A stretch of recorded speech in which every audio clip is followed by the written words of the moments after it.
Et bonjour à tous et à toutes, ici Monsieur Mario pour votre continuité pédagogique en physique-chimie au niveau première spécialité. On avait fini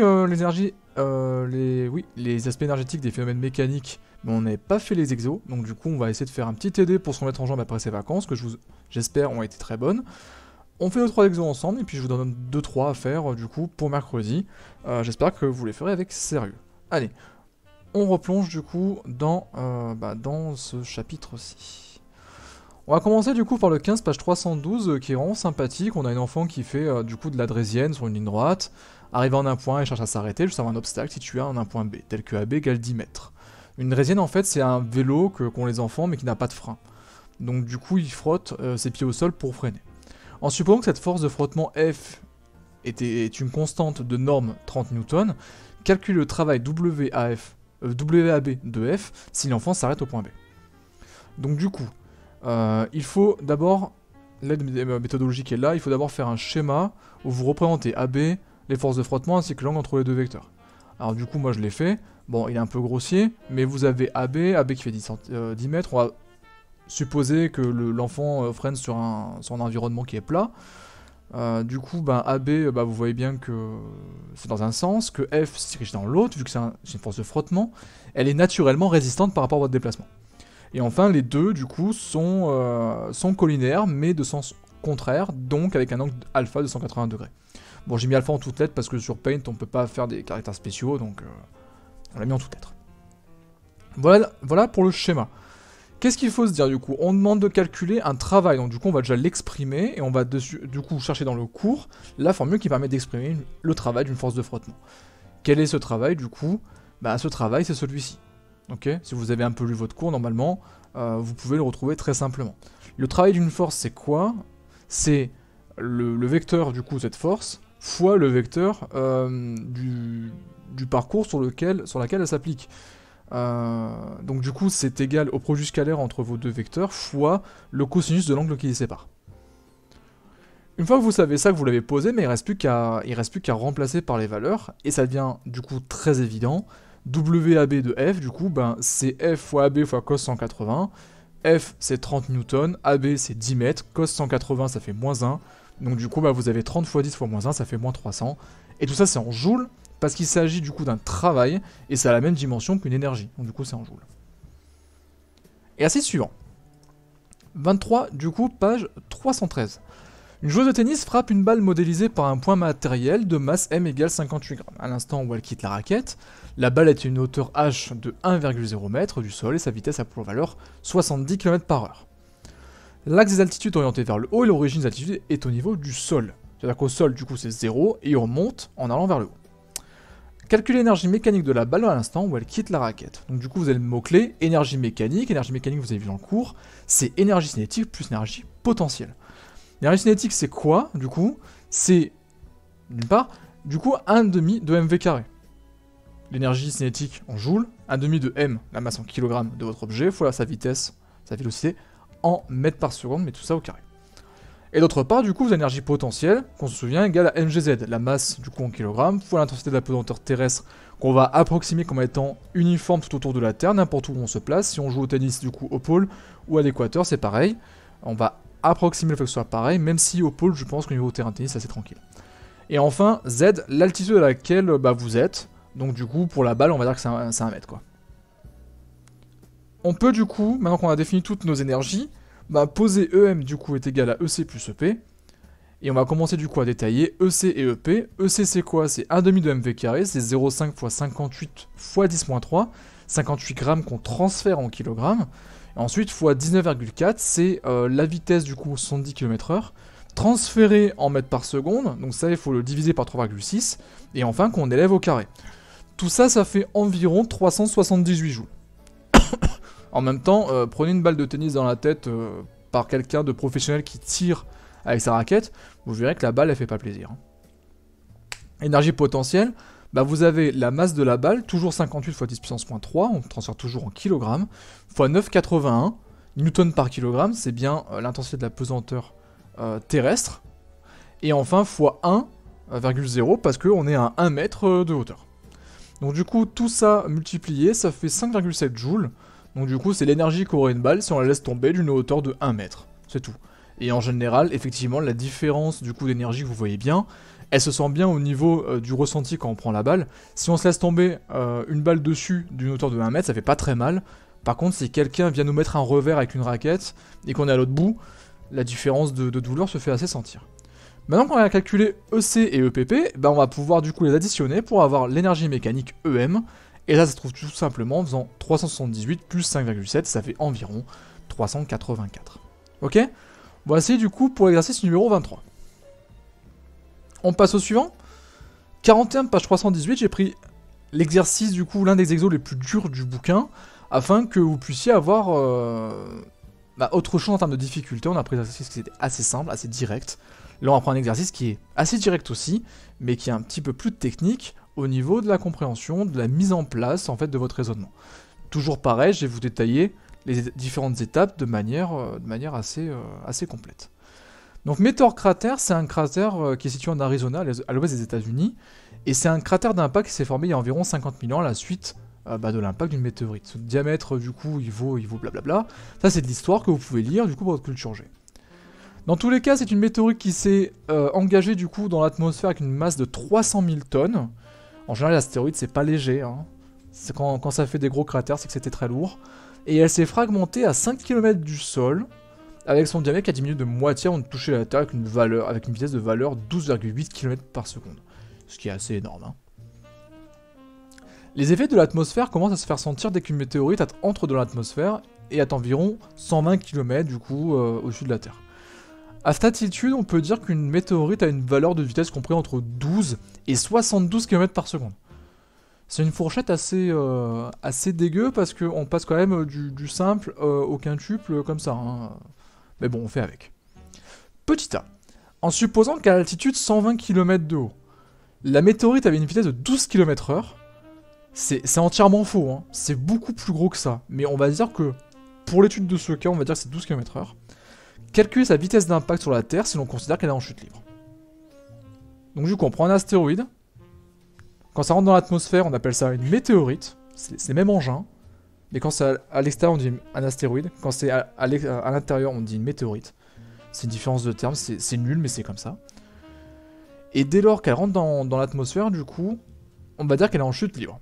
Chute libre, souvenez-vous, on l'a vu dans le cours, ça veut dire qu'elle n'est soumise qu'à son propre poids. Si on fait le bilan des forces sur le système météorite, on ne prend en compte que le poids.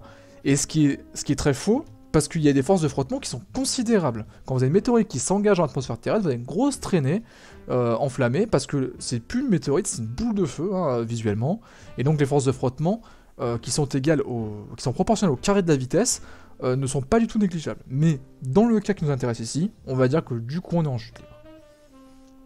Voici l'étape du raisonnement qu'il faut suivre. Vous savez que il y a plusieurs moyens d'arriver au bout de cet exercice. Vous pouvez prendre le principe fondamental de la dynamique, donc le deuxième loi de Newton, mais on peut aussi prendre le théorème de l'énergie mécanique qu'on va aussi utiliser parce qu'elle est un peu plus simple. La résolution est un peu plus simple. On sait que la variation de l'énergie mécanique d'un système est égale à la somme des travaux des forces non conservatives appliquées à ce système. Ok ? On sait que la seule force qui est appliquée à ce système est le poids. Et on sait aussi que le poids est une force qui est conservative. Donc du coup, la somme des travaux des forces qui ne sont pas conservatives est égale à 0. Vu qu'il n'y a aucune force non conservative. On a négligé les frottements. C'est-à-dire que la différence, la variation d'énergie mécanique au cours du temps de la météorite est nulle. Donc on peut poser, vu que c'est une chute libre, que la variation est nulle pour l'énergie mécanique, donc que l'énergie mécanique sera tout le temps égale à la somme de l'énergie cinétique et de l'énergie potentielle de pesanteur. Ça marche ? Une fois que vous avez posé ça, vous pouvez dire que l'énergie mécanique, vu qu'elle est conservée, vu que la variation est nulle, on sait que l'énergie mécanique à la surface de la Terre, quand la météorite va impacter, sera la même que celle qu'elle avait à 120 km d'altitude. Donc du coup, à une altitude de 120 km, on sait que l'énergie était la même qu'à la surface, donc on peut dire que la somme d'énergie cinétique et potentielle à ces deux altitudes est la même également. Vu qu'à la surface, l'énergie potentielle est nulle, vu qu'elle est proportionnelle à l'altitude et qu'elle est égale à 0. mgz du coup ça fait mg fois z qui est égal à 0, ça fait 0. Donc on sait que la totalité d'énergie mécanique va être égale à l'énergie cinétique. Ok? Donc on peut dire que l'énergie cinétique à la surface est égale à l'énergie potentielle de pesanteur que l'astéroïde, enfin la météorite pardon, avait à 120 km d'altitude, plus l'énergie cinétique qu'elle avait aussi à 120 km d'altitude. De là on va développer. On sait que l'énergie cinétique qu'elle avait, l'énergie cinétique du coup, qu'elle avait au moment de l'impact, c'est égal à mgz à 120 km d'altitude, plus l'énergie cinétique, 0,5 fois m fois v carré, qu'elle avait à 120 km d'altitude. Tout ça, on peut le mettre en facteur, c'est m, la masse de la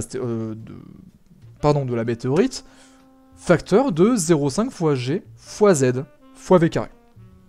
Donc ça, pour vous, c'est écrit, c'est plus simple. Hein. Bien sûr, si vous faites qu'écouter, ça peut paraître un petit peu obscur, mais suivez en même temps que moi, on est au cadre rouge.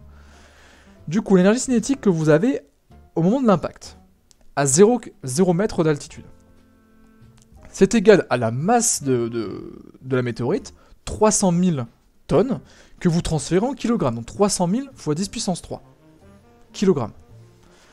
Fois, entre parenthèses, 0,5, ça bouge pas, fois G, constante du coup du champ de pesanteur, 9,81, fois l'altitude qu'elle avait à 120 km, soit 120 km, que vous transférez en mètres, donc 120 fois 10 puissance 3. Et enfin, fois la vitesse au carré, la vitesse que vous aviez du coup c'était 12 km/h, que vous transférez en mètres par seconde, ça fait 0,33333, donc on a mis 0,33, et ça on l'élève au carré. Si on fait la résolution numérique du coup de tout ce bazar, ça nous fait une énergie cinétique au moment de l'impact, l'énergie totale du coup cinétique qu'avait la météorite au moment de l'impact, qui était de 1,9 fois 10 puissance 13 joules. Ok? Vous avez calculé du coup l'énergie cinétique qu'avait l'astéroïde, enfin la météorite pardon, au moment de l'impact. Cependant, c'est pas la question. La question, c'est calculer sa vitesse. Donc maintenant que vous avez l'énergie cinétique, et que vous savez que l'énergie cinétique c'est égal à 1,5 de mv carré, et bien il va falloir extraire v carré, lui mettre une racine et ensuite avoir v. Comment on fait du coup?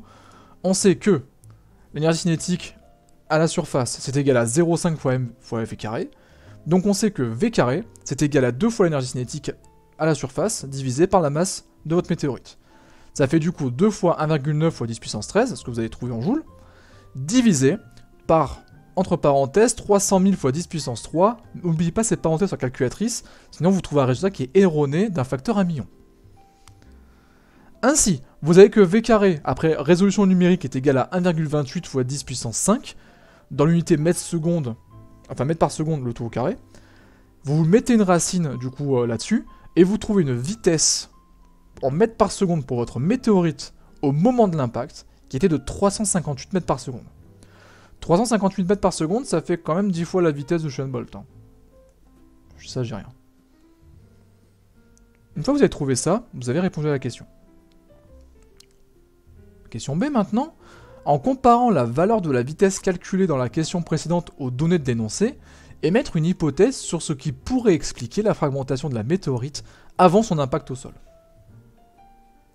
On a trouvé une vitesse de 358 mètres par seconde en ayant approximé à la base une vitesse en haute atmosphère à 120 km d'altitude de 12 km/h. Et je vous ai dit, ça c'est erroné, c'est vraiment pas la vitesse d'une météorite quand on arrive à côté de la Terre. Je vous rappelle que l'espace est vide, donc du coup il n'y a pas de force de frottement, et n'importe quel objet qui rentre dans le champ de gravité de quelque chose se fait inexorablement accélérer. Donc du coup, si ça nous arrive sur la Terre, bah ça a été accéléré de quelque part, et vu qu'il n'y a pas de force de frottement, ce sera jamais ralenti. Tout corps, en fait, dans l'espace, finit par se faire accélérer quand il n'est pas soumis à une gravité constamment. Il y a un seul contre-exemple que je vois, c'est la phase de la Lune qui est ralentie, mais passons. Comment on pourrait expliquer ça? C'est qu'à la base, déjà, on a approximé le fait que la météorite, quand elle est à 120 km d'altitude, elle est à 12 km/h, alors qu'elle devrait être minimum à 12 km par seconde. Ça veut dire que, de ce fait, on est quand même sur une vitesse qui est 3600 fois amoindrie, dans l'exemple numérique qu'on vient de calculer. Ça veut dire que c'est un exemple, du coup, où l'énergie cinétique est 3600 fois au carré plus petite que celle qu'on a vue. Vu que l'énergie cinétique, en fait, elle est proportionnelle au carré de la vitesse. 3600 au carré, vous le faites au calcul, ça fait beaucoup. Hein. Ça veut dire que du coup, l'énergie que possède, en fait, à laquelle est soumise la météorite, est 3600 fois au carré plus grande que celle qu'on a calculée, qui est déjà énormissime. Donc la vitesse est encore plus folle. Hein. Tout ça pour dire que, normalement, quand une météorite rentre dans l'atmosphère et va pour s'écraser, vous voyez que ça a quand même un aspect de boule de feu, parce que l'énergie générée par les forces de frottement va échauffer, en fait, les 300 000 tonnes de roche, hein. Et donc du coup, cette dissipation d'énergie par chaleur, par l'aspect visuel d'une boule de feu en fait, ben, c'est quelque chose qui va considérablement en fait fragiliser la structure en fait de votre météorite. Donc du coup, votre météorite, elle pourrait résister à pas mal en fait, elle peut résister à beaucoup d'énergie, mais toute chose en fait soumise à une énergie qui est trop importante finit par se casser, finit par se déstructurer. Et donc du coup, c'est ça qui pourrait expliquer qu'au bout d'un moment, la météorite finit par se fragmenter. Et là, bah, c'est 5 km avant impact au sol. Du coup, pour expliquer tout ça sous forme écrite, sous forme rédigée, voici ce que je vous propose. La vitesse de base a été sous-estimée. Au début, on a dit que c'était 12 km/h. Mais la météorite se déplace réellement à une vitesse de 12 km par seconde, soit 3600 fois plus rapidement. Étant donné que l'énergie cinétique est proportionnelle au carré de la vitesse, l'énergie ainsi soumise à la météorite serait 3600 fois au carré plus importante que précédemment. Les forces de frottement occasionnent un échauffement de la météorite et l'énergie colossale mise en jeu est sûrement à l'origine de la fragmentation de la météorite. Si vous mettez ça, c'est déjà une très bonne réponse. Maintenant, attention, on vous demande d'émettre une hypothèse, donc du coup votre hypothèse elle peut être fausse, mais tant qu'elle est cohérente et qu'elle est en accord avec ce qui est dit dans l'énoncé, vous aurez les points du coup au bac. J'espère du coup que vous aurez tout compris sur les explications d'aujourd'hui, sur la résolution des exercices d'aujourd'hui, sachant que Météor Crater c'est vraiment l'exercice le plus dur qu'on pourrait vous poser. Hein. Je vous propose du coup des exercices à réaliser chez vous pour mercredi. Je vous en donne 3, 2 comme moi au début et un peu plus compliqué comme celui-là. Du coup je vous propose les 16 et 17 page 312 et enfin le 40 page 318. En plus le 40 page 318 c'est un exo sur le foot, donc du coup ça devrait bien vous plaire. Sur ce, bah, je vous remercie de m'avoir suivi. On se retrouve du coup, mercredi pour une nouvelle session du coup de correction d'exercice. On corrigera les exos que vous aurez à faire. Et ensuite, vendredi, on commencera du coup le nouveau chapitre sur le dernier thème de l'année. Et si on continue sur ce rythme-là et que vous travaillez ensuite bien correctement, vous aussi, on aura fini le programme pour l'année prochaine. Donc tous ceux qui prendront l'aspect physique n'auront aucun retard pour l'année prochaine. Voilà. Je pensais pas qu'on y arriverait, mais on s'est bien débrouillé. Allez. Du coup, je vous rappelle l'exercice à faire pour la prochaine fois, 17 page 312 et enfin 40 page 318. Sur ce, bon travail à tous et courage. Allez, faut s'accrocher.